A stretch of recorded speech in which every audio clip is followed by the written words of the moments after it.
Hello, friends. It's Chapo. Next question. Here's one I think mostly for Will. Hey guys, loved the Eyes Wide Shut episode, and ever since I've been wondering, why do you think Stanley Kubrick left the US in 1961 never to return?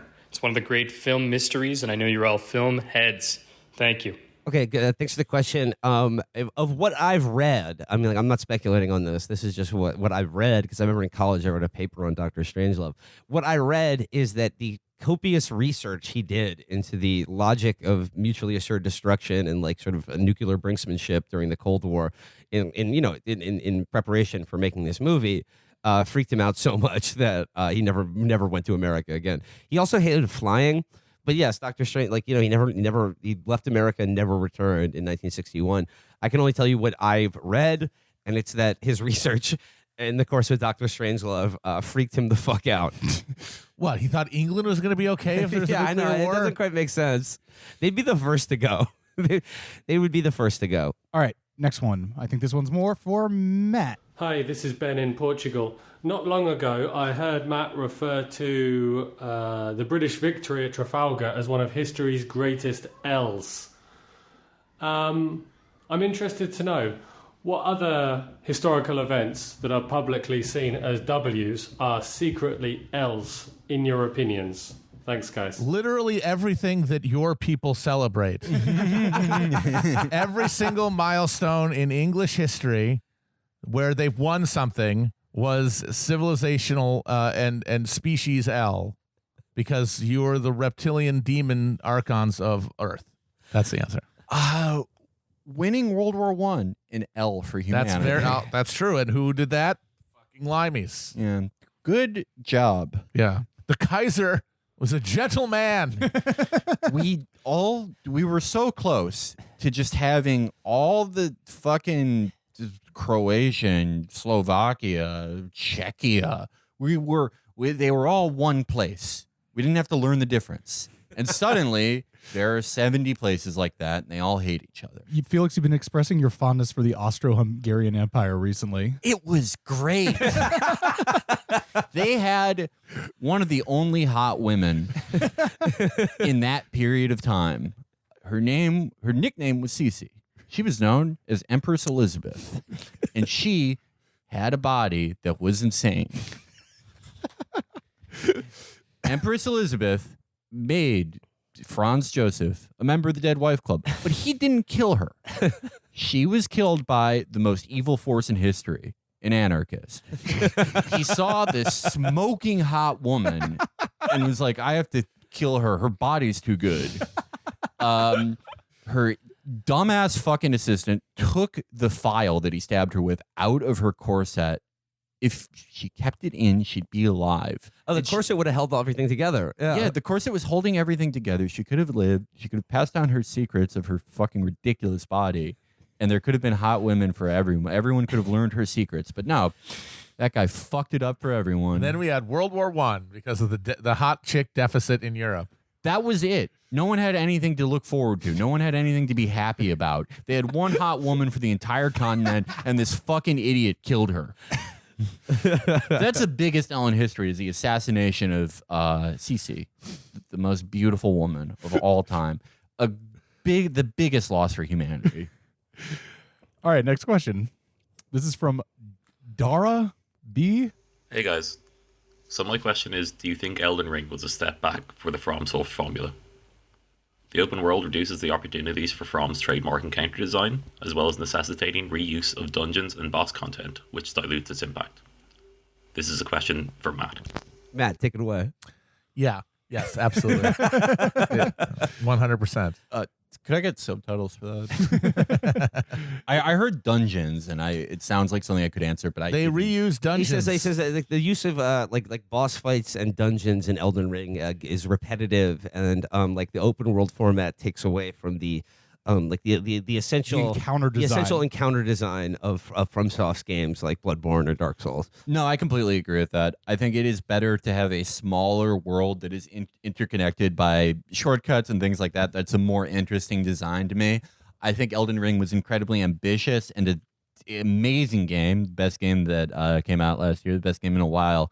but I certainly prefer the design of previous Souls games. I would have preferred to see them try something like Sekiro again. I hope they do something like that in their future.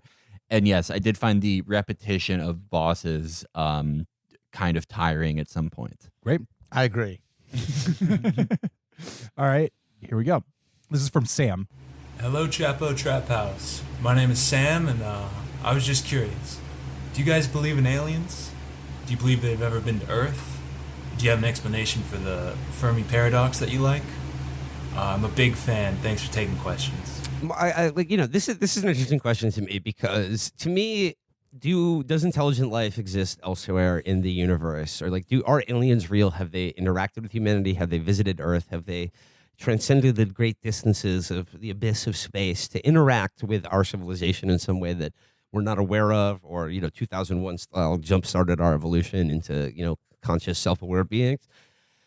To me, the question, do aliens exist, is basically the same question as does God exist?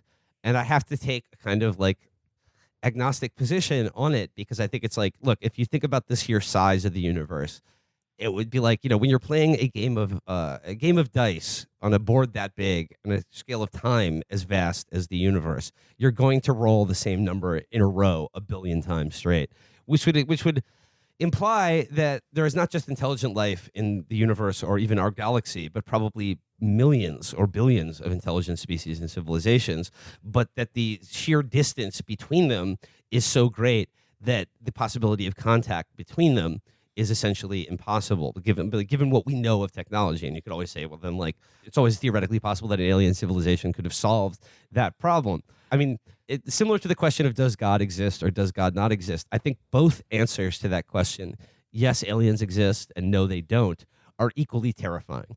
Because if it doesn't exist, then like life only exists on this planet and only for a little while. That's disturbing, but it's also kind of freeing in a certain way. That's what I liked about that movie Ad Astra, because it was like the first sci-fi movie to posit that, like, it hint at the possibility of alien contact, but like the point of the movie is that they're out there and they find nothing, and that's what drove them insane, that it's only us. The prospect of intelligent life existing elsewhere in the universe, if it does exist, that's also frightening. Cue up the three-body problem, the dark forest conception of the universe, that, like, any interaction between competing civilizations will, if you look at our own civilization, be necessarily hostile and lead to some sort of genocide or massive resource extraction and enslavement. So, I mean, like, that's scary. I'd like to believe that aliens have contacted this planet in some way. But, it's just to me, it's an interesting, like, metaphorical, artistic query, but, like, it's not one that troubles me a great. It troubles me and not troubles me in equal amounts, and, like, equally balanced, that whether they exist or not. I think aliens exist. I don't think that they are from other planets, though. I think they're from either other dimensions, time. Honestly, I think aliens might be Earthlings from the future. I think that one's on the table. Yeah. But I think there are technical there are like actual physical restraints on the ability to travel the distances of space. So I don't think that we're getting anybody from another planet, but I think that I don't think we have any idea, because we can't observe it, how permeable the borders between worlds are. So I'd say that's more likely to be where they're coming from. And that's what I mean, that it's like it's the same thing about, do you believe in God or not? Because, like, we as a society, we as a civilization, it is the same myth or hope of something outside the boundaries of our physical reality and even our lives and deaths, that holds the hope of either transcendence for us or obliteration or punishment. And, like, that can only come from something that is necessarily, like, outside the bounds of, like, our logic and this world and its rules and its history. I think that I tend to agree with Matt here. I think we lack the units of measurement, understanding, and possibly actual physical or mental senses to fully understand the universe, distance in relation to ourselves. I would be shocked if we have even a 5% comprehension of what is out there, life form wise, intelligence wise, anything like that. I think it very possibly could be some weird time thing that goes into the type of math with parentheses and the long F, where it's far beyond my understanding, and it turns out they don't even understand it that well either.